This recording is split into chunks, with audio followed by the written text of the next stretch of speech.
Okay, so this is a low tide scouting trip. We're looking for a redfish in this instance. This is low tide around oyster shell bars. It's a great looking bottom.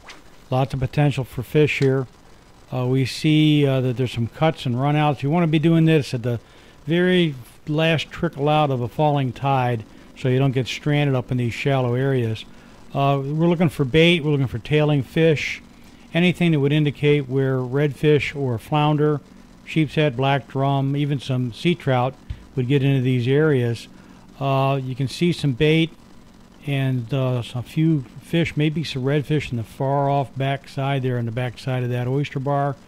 We're looking at the way the tide flows and how bait will be pushed through these shallow areas, and that's going to indicate where a gamefish will lay.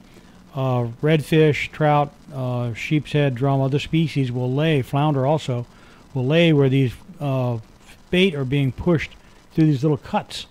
Any place there's a narrowed down area where there's some good current flow is a potentially good spot for fishing during falling tide and also incoming tide.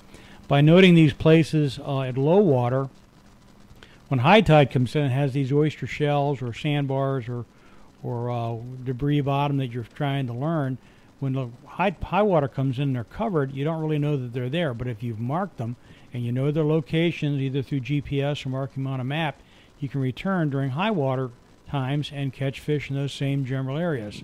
So you can be fishing at this time and catch a lot of fish too, but it's the scouting that really matters.